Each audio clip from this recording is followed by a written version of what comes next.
Eh oui, je suis pas la fée Clochette, c'est pas ma baguette magique, mais presque. C'est une Insta360 One Air, une caméra qui a la prétention de faire à la fois du 360 et dans sa version Twin du 4K, c'est-à-dire la même chose qu'une GoPro Max plus une Hero 8 réunie. Tout ça pour à peu près la moitié du prix. Vous y croyez, vous? Moi, je suis sceptique. Allez, en avant pour le test.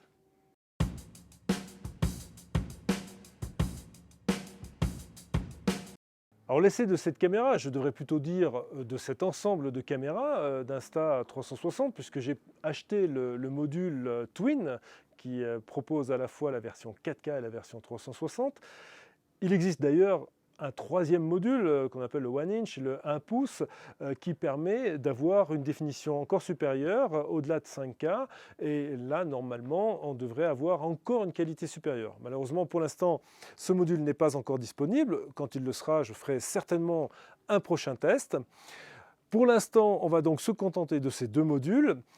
Cet essai va se dérouler en 3 parties avec 3 films distincts, donc je vous invite à vous abonner si ce n'est pas déjà fait pour pouvoir être au courant des prochains films.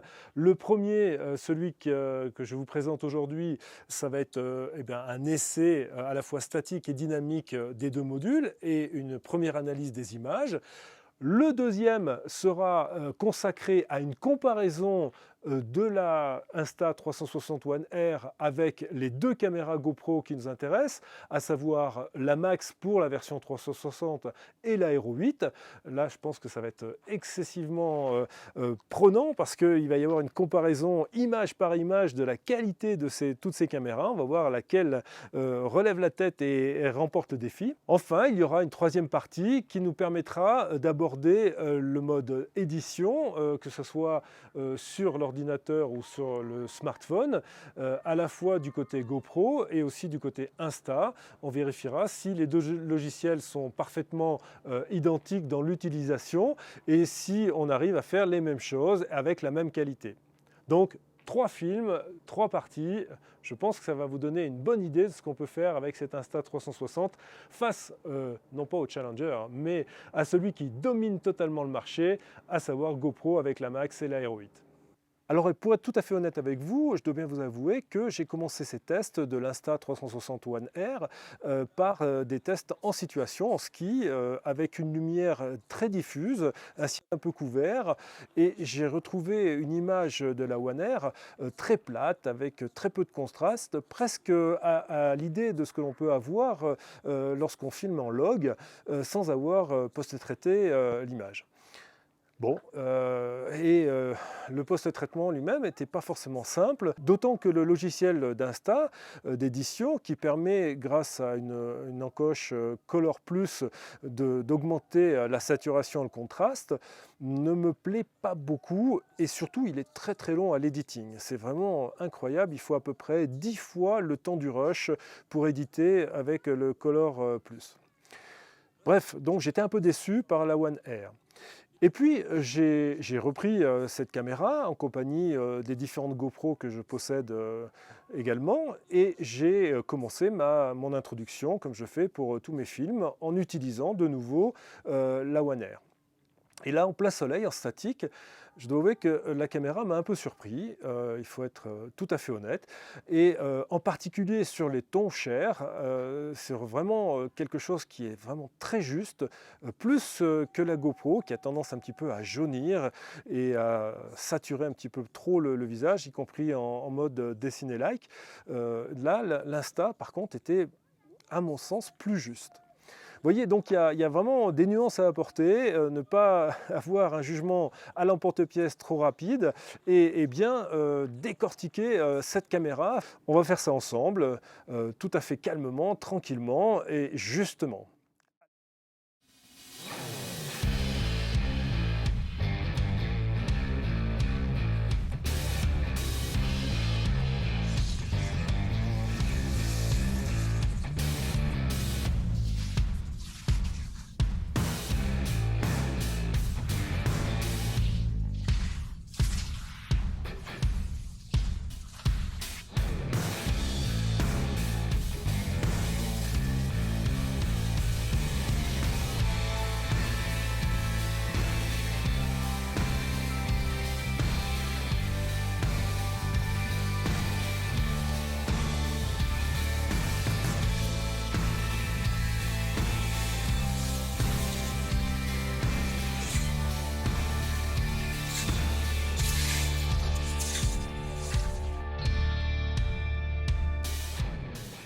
Alors premier test un petit peu plus technique, le choix du bitrate, le choix du débit d'enregistrement vidéo. Trois choix, 50, 75 et 200 mégabits par seconde. Très sincèrement, je n'y ai vu aucune différence et je ne pense pas avec la compression YouTube que vous puissiez apprécier le quelconque différence entre ces trois modes.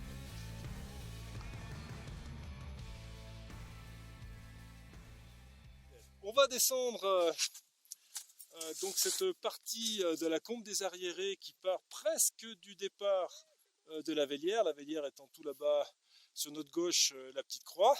On va descendre donc cette partie de la combe des arriérés qui part presque du départ de la Vélière étant tout là-bas sur notre gauche, la petite croix. On va descendre donc cette partie de la combe des arriérés qui part presque du départ de la Vélière étant tout là-bas sur notre gauche, la petite croix.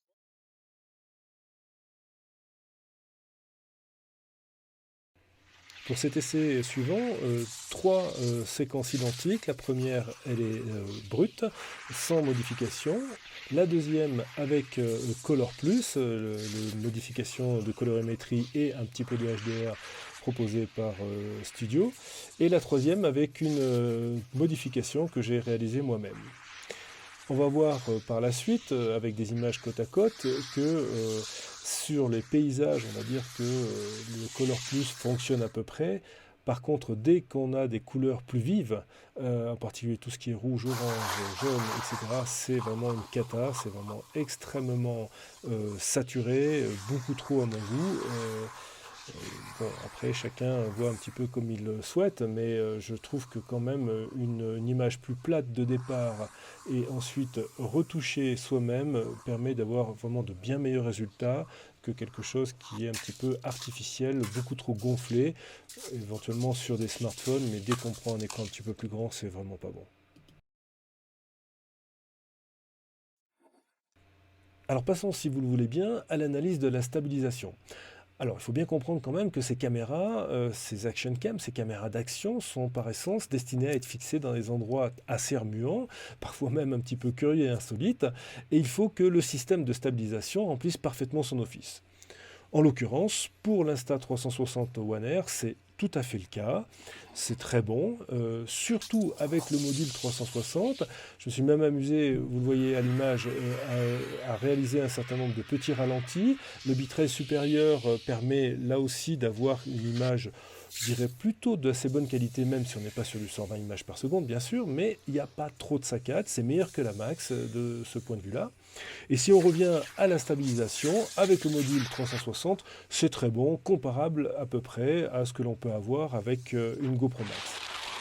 Si on passe sur le module 4K, la stabilisation est bonne, là aussi assez comparable à ce qu'on peut avoir avec une Hero 8, un petit peu en dessous, un cran en dessous de ce que l'on a avec les modules 360. Quand on a deux caméras, ça permet d'avoir une comparaison entre les deux images et d'un point de vue électronique, d'arriver à vraiment une réduction des mouvements qui est très très notable, mais c'est parfaitement exploitable, c'est du niveau d'une Hero 8. Allez, passons maintenant aux choses qui fâchent, à savoir les images en basse lumière. Bon, c'est pas très bon, non, c'est pas très bon. Aucune caméra, de toute façon, aucune action cam en basse lumière fonctionne correctement, en tout cas celles qui me sont passées entre les mains. Il y a un peu de bruit, il y a même pas mal de bruit, il y a un peu de désaturation de couleurs également, il y a moins de piqué, enfin bref, c'est pas très bon. Lorsque l'on essaye le module 4K, on va le voir juste dans les images qui suivent, c'est à peine meilleur, c'est un peu moins mauvais, on va dire, plutôt, mais ça reste vraiment à la marge, c'est des images souvenirs, familiales, que j'aurais du mal à mettre dans un film plus professionnel. Je vous ai mis par la suite une petite image comparative réalisée avec l'iPhone 11. J'ai pas osé en mettre avec le Z6 parce que là la différence est tellement importante que c'est vraiment, ça saute aux yeux. Alors un des aspects très intéressants de cette Insta360 One Air, c'est le fait de pouvoir intervertir les objectifs, donc passer du module 360 au module 4K, voire du module 5K 1 inch, 1 pouce. Et sur le module 4K, on peut soit choisir d'avoir l'écran de contrôle face à soi, ce que j'ai à l'heure actuelle en mode vlog, soit de l'avoir au dos de la caméra pour contrôler le sujet qu'on filme. Mais il s'est avéré qu'à chaque fois que j'ai essayé d'utiliser ce renversement d'écran de contrôle, et bien à chaque fois j'ai des bugs. Soit la caméra se fige, et là je suis carrément obligé d'enlever la batterie pour retrouver la fonctionnalité de la caméra. Soit lorsque je retourne la caméra, que je passe du mode vlog à un mode captation d'un sujet devant moi, en gardant l'écran toujours du côté de la caméra, et bien à chaque fois la caméra se coupe.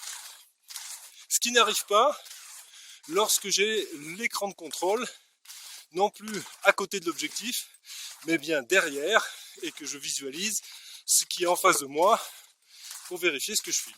L'écran de contrôle qui est face à moi, à côté de l'objectif de la caméra, je vais tourner.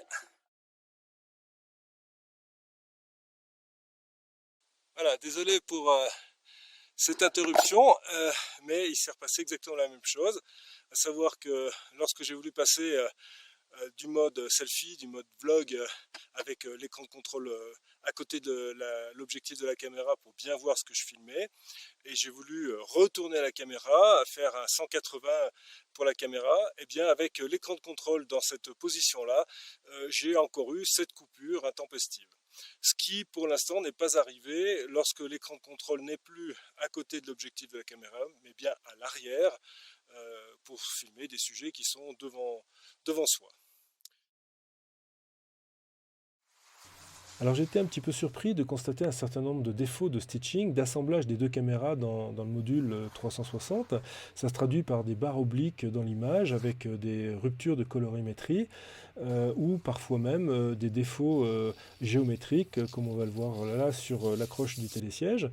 Bon, heureusement, ça ne se produit pas très souvent. C'est principalement lié au fait de tourner la caméra, de faire pivoter la caméra sur son axe. Par contre, le flair, lui, il est là en permanence. C'est un défaut vraiment très très important qui est là, y compris dans des angles où d'habitude il n'y en a pas.